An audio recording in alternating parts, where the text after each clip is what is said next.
All right, we will go ahead and get this started. Welcome, everyone. My name is Brian Johnson. I'm the Education Chair for the IES Rocky Mountain section. Great to see so many people tuning in today, so many familiar faces and some new ones as well. Before we get started, just a couple of quick announcements. As everybody probably just heard, this presentation is being recorded. So fortunately, everyone has the opportunity to watch and rewatch this presentation to their heart's content. It'll be uploaded to our website along with all previous tech talks that we've done. So we're building a nice little archive for your use. Announcement number 2. We will have a brief Q&A session following this presentation. So please hold on to your questions until the end. Know that there is the chat feature that you can use to post your questions throughout the duration of the presentation. Otherwise, you are more than welcome to come on mic at the end and verbally ask your question.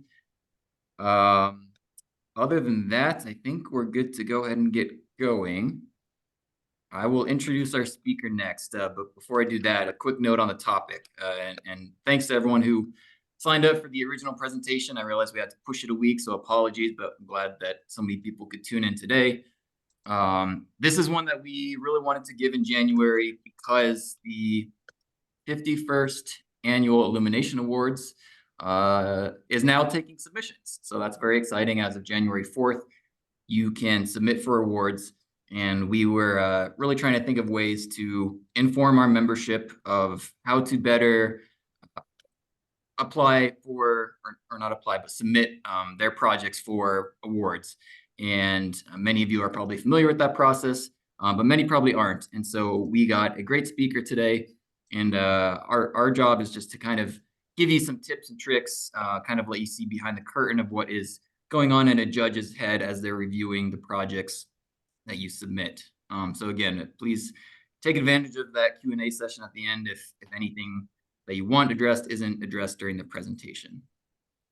Without further ado, I will go ahead and introduce our speaker. So Brooks Powers is an active member of the IES and is currently the Illumination Award Chair for the Dallas Section Board.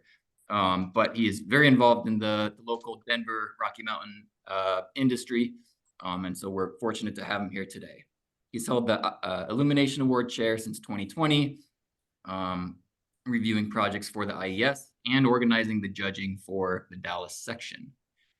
Previously, he's worked professionally in the lighting world for over 20 years and now focuses on lighting controls. He has consulted lighting for commercial, theatrical, and residential venues and has guest lectured about lighting design and the technical aspects of theater at multiple universities. Without further ado, I will turn it over to Brooks. Take it away.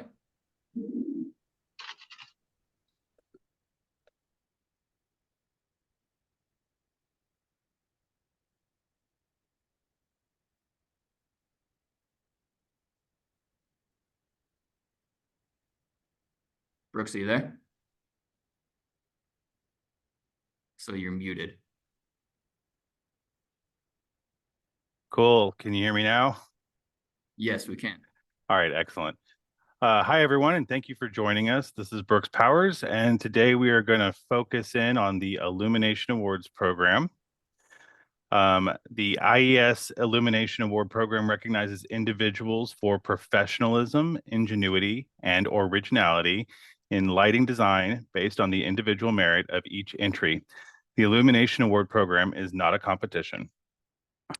So today, we're going to focus on the following topics. We have submission categories, writing your narrative, photography, image narratives, criteria for the projects, the submission process, and the rules for the IA program. So first and foremost, know what category you're wanting to submit to. There are 4 categories, each with similar but unique criteria. The 4 categories are interior lighting design. This award recognizes exceptional interior lighting projects that balance the functional illumination of space with the artistic application of light to enhance the occupant's experience. Outdoor lighting design.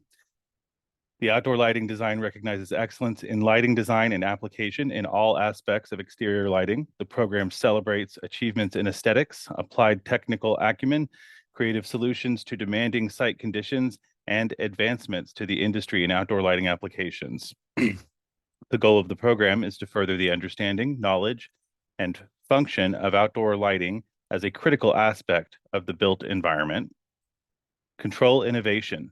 Advanced lighting control solutions can provide significant energy savings, flexibility, and other benefits in buildings. This prestigious award recognizes good lighting projects that exemplify the effective use of lighting controls in non-residential applications. Energy and environmental design.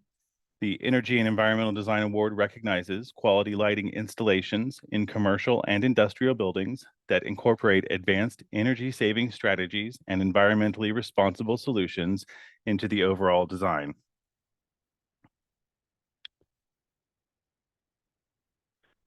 So now let's talk about crafting your narrative. There are definitely some rules and regulations over this, and we'll start here. When compiling your narrative, you only have 300 words, and you should use the score sheet for your category as your guide to creating a narrative. We will go over that score sheet before this is over. Don't copy and paste into the narrative windows. This can lead to formatting issues once your project is submitted and they cannot be edited by anyone. I've had people copy and paste into these blocks before from whatever document they may be working off of, and then it gets submitted and it kind of turns gobbly. And you know, if it's not legible, it's not legible, and it can't be edited. So you want to make sure that you type everything by hand, or if you are copying, using the copying feature inside of the portal. Each category has a section for the problem. Tell a story that depicts a problem and resolves with the solution.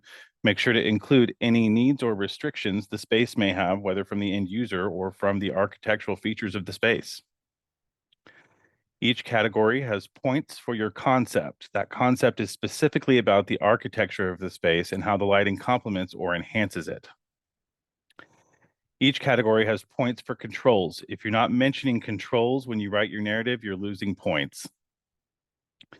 Each category asks about integration. Talk about your solutions and how they integrate into the space, both physically as well as what you are illuminating. Each category has a solutions/execution section, and all of them include energy and environmental design implementation. While there are other nuances to the solution execution section, depending on your submission category, it is important to touch on this topic as it has long-term implications to the longevity of your solution that you've provided. The names of designers, the names of design firms, equipment manufacturers, or specific brands is not allowed anywhere in your narrative. Any reference or endorsement of a commercial product is not allowed. Submittals with this information will be dismissed. However, proper names of places like Waldorf Astoria, Verizon, Target in each photograph narrative is admissible. City, state, and the owner's name is allowed. You may wish to be careful if this owner is a designer or design firm that people may confuse as listing the design team. If this rule is violated, your submission will be disqualified. So you don't move on at all, where some other violations just result in your points being lowered. It's imperative that you not mention names outside those needed to name the location or venue. Keep it generic when you are talking about your solutions. Examples like LED retrofit lamp, in-grade linear lighting, asymmetric uplights, decorative chandelier, sconce lamp, etc. And now moving on to photography. Up to 10 high-resolution images, photos, sketches, or renderings per entry will be accepted. Multiple images per slide are allowed, but each image will count towards the maximum allotment of 10. A chart is considered an image. Digital renderings that are identified as such are acceptable if they are accompanied by a photograph of the actual installation to demonstrate the actual design and installed results. Each rendering and accompanying photograph will be counted individually. Images must be in JPEG format and must be at least 1024 pixels wide by 768 pixels high. Don't include 10 images if they don't help tell a compelling project story. Sometimes less is more. And I will say from my experience over the last 4 years, most projects don't submit all 10 photos. They do what they feel is necessary to create a compelling story for their project. Photos taken during daylight hours may not adequately present the lighting design. Neither fill light nor flash is allowed. Applications with images that are created using fill light or flash are in violation of the rules. Images that have been digitally enhanced are prohibited. Projects that include images that have been enhanced through digital manipulation should be dismissed.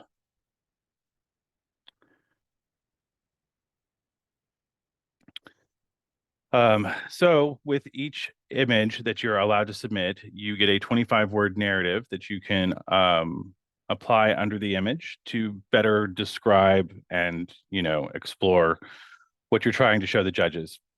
Each image can be described in a 25-word narrative that explains that particular image. This narrative is in addition to the introductory summary for each project, which is the 300-word portion that you initially put in. Use this to tell judges what they are seeing and what to look at. An image without a narrative is difficult to judge and interpret. This is an opportunity to expand on something from your 300-word narrative and elaborate further on it. It can also be an opportunity to introduce additional information, though it is only 25 words, so you must be succinct. With the inclusion of the image narratives, you have a total of 550 words per project. So now I'm going to go over some photography examples with image narratives from a project that is actually located in Denver, but was submitted through the Dallas IES section because the designer was here in Dallas. So this is a picture of the Gaylord Rockies Resort and Convention Center in Denver. For this project, less than 10 images were submitted. However, each image was supplied with a narrative that supported the project summary. In the first image, you can see that this photo was taken during daylight hours. What is important to note about this is that the daylight is not compromising our ability to distinguish the lighting work that has been done in the space. You don't want a picture that has too much daylight in it, as that will overexpose the space and it will disqualify the photo for most intents and purposes because it'll keep the judges from being able to see the work that you've done.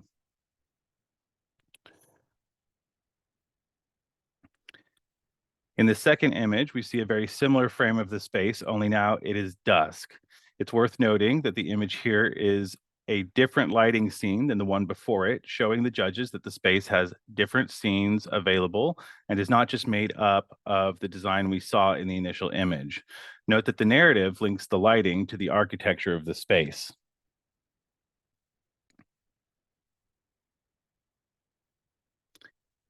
In this third image, we get a new perspective in the same space, also taken in the evening. This image is more specifically aimed at the art of this lighting installation and balancing light between different spaces of the building and using the water feature of the space as a reflective surface for lighting. This is an excellent example of creativity as well as a unique and innovative approach for the lighting design.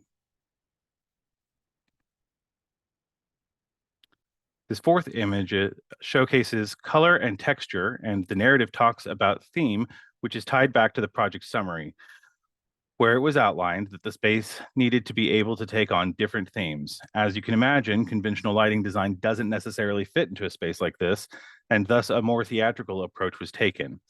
Note that the surfaces or the architecture of the space are mentioned again.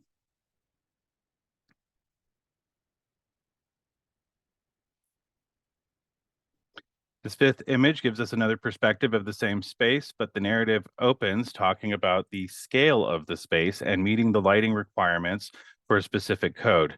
This image helps paint the story of some of the challenges, but also talks about a specific feature, which was no doubt important to the client.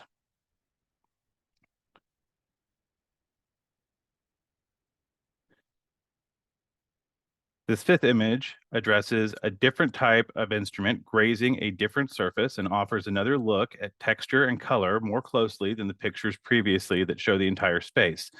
The narrative is asking the judge to look at an additional component to theming and drawing them to the roof lines in the far back right corner, again catering to calling out the architecture.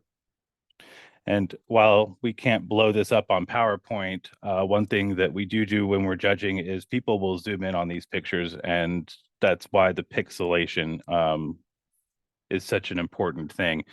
People will really zoom in and look around and really evaluate the work that's been done. This sixth image really showcases how the lighting can integrate and support themes throughout the seasons. In this image, we see a lot of holiday lighting has been added to the ceiling, the bridge, and there are light up trees on both sides of the room and a larger light up tree in the center. The room has been transformed using blues, pinks, and lavender. These color palettes create a cooler winter look. This is an excellent image also to showcase layering of light. As we can see under these color palettes, there are still warm lights highlighting the ceiling, the pond, and the areas where people gather.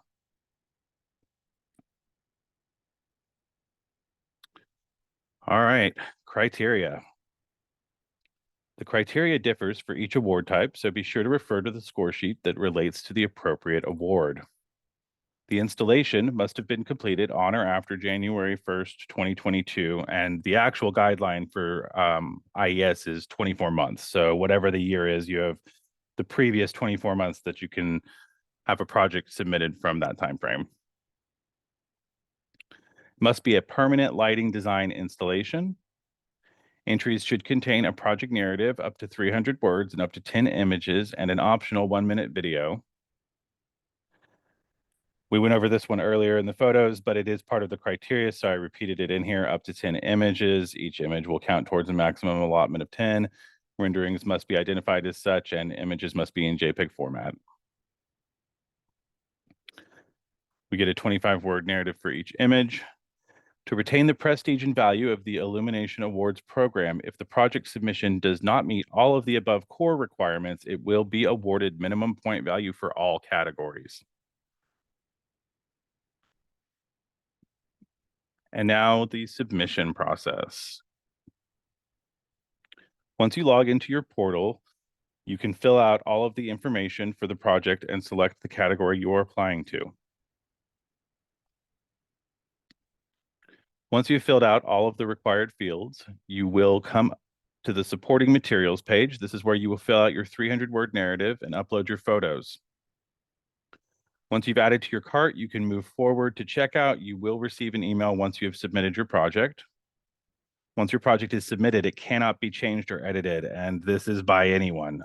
The IA chair doesn't have the power, and the way that they've designed this system is that everything is locked in once it's submitted. Section IA chairs will review submissions for compliance of rules and guidelines. Once your project has your section chair's approval, it will move to online merit judging. Projects that receive sufficient scores during online judging will receive an award of merit. Projects receiving exceptionally high scores will move to final society level judging. Final judging determines the highest level of society awards. So for reference, this is this year's calendar.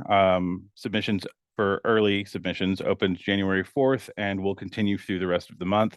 February 1st will be regular submission timeline until February 23rd. And then on the 26th, section IA chair processing will begin. And so that's when we evaluate, make sure that everything meets the criteria so that we can submit it through the portal and that it can move on to the merit judging. Merit judging happens from April 1st to 30th. And once that is completed, all of the projects that go into those final rounds will go into a live judging round for the society awards. And then in June, the awards will be announced. So these will be the major rules. Anyone except manufacturers, IES members or non-members, with the exclusion of IES staff and IES board of directors, may enter a project for an Illumination Award. Agents may also submit. The installation must have been completed during the 24 months preceding the January program date listed. Projects may be entered only once. Different areas of the same project may be submitted as separate lighting or controls project entries. Each of these entries must have its own distinguishable title and additional entry fee. Each of these entries will be judged separately. The lead lighting designer must inform the owner and all others involved or associated in the project design of participation in the program and that the entry may be published in LD&A. The owner's name and location may be withheld for privacy reasons. And now moving on to the score sheets. So here we see the actual score sheets used for the judging process. There are links online to these through the IA website. On the left, we have the interior lighting, and on the right, we have the outdoor lighting. And on this sheet, we have the energy and environmental design and the control innovation on the right. And I'm going to blow this up. We're going to look more closely at the interior lighting design sheet here. These sheets are important tools because the criteria on these sheets is what the judges are being asked to look for. You will want to make sure that you read these up front when crafting your narrative and use them as a roadmap when writing your project's unique story. For this presentation, we'll take a closer look at the interior lighting sheet here. Here you can see that the problem section followed by the concept section. Within each section, there is a topic that asks questions. The judge is asked, well, they're tasked to evaluate the questions and rate how well the project met these. That number is given a multiplier, 1 through 5, where 1 is the poorest and 5 is the greatest, and then it multiplies out here, and then the total points for that specific section are awarded.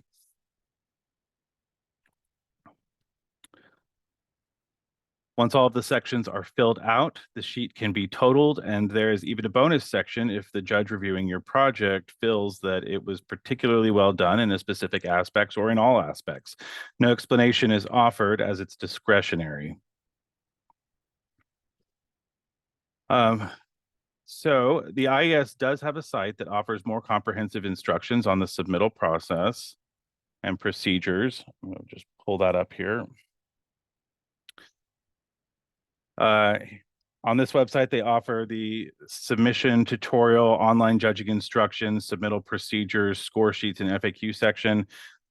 This specific page is on the IES.org website, but is related to the 2020 calendar year.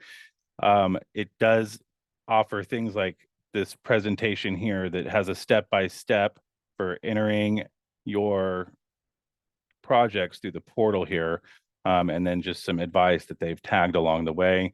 So I'll make sure to include links in the chat here for this and for the regular IA site. And so that is pretty much it, you guys. Are there any questions about the IA awards or any of these processes or procedures?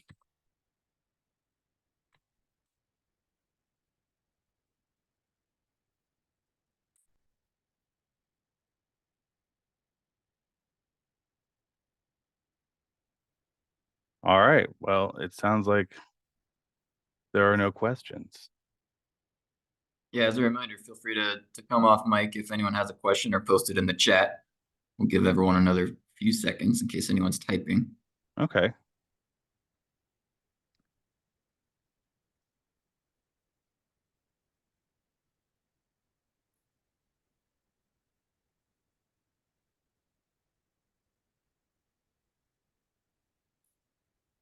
All right, I guess you covered it all. Oh, wait, here's a question. Oh, From Brittany, what is a common mistake you find in judging awards? so there probably the biggest one for my section is people never mention controls. And if you look at these score sheets, controls is a section on every one of them. People also fail to mention anything about energy and environmental design, which is also a section on each of the forms. So that's probably the two biggest ones. I think that sometimes I have certain submitters that try to focus on grammar and punctuation, and that's something I would tell you not to worry too much about because that's not the point. You want to convey the ideas and the concept, and no one wants to sound silly or uneducated, but I wouldn't get too hung up on grammar and punctuation. I've definitely had some people in the past that there's a lot of editing that they did. And sometimes that can take up space and you need as much as they give you. Are there plans to accept video submissions? So in the 4 years I've been doing this, I have never had a video submission once ever. I have not talked to a lot of other section chairs. You can submit up to 1 video. That is definitely allowed. And there is more criteria. If you're interested, I can send you specifics on that. Sounds like that might be a good way to help your project stand out too, if you don't see Yeah. many videos. It depends. I do think it would be a good way to make it stand out, but they do have some stipulations on video, and I would have to pull up. I didn't include that because in all the years that I've done this, there was a section that said you can mention or that you can submit a single video. But I've never seen one in all the years that I've been attending the gala, and I've never seen one submitted through my section. But you definitely can do it.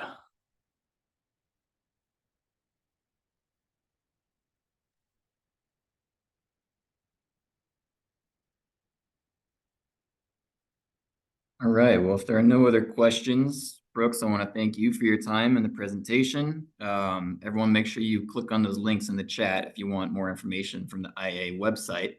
Again, this presentation will be uploaded to our website if you want to refer back to it down the road. And thanks to everyone who tuned in today. It's, again, great to see everyone here. Feel free to reach out to the IES also if you have ideas for future tech talks. We're more than open to suggestions and speaker and topic ideas. So we'd love to hear from you.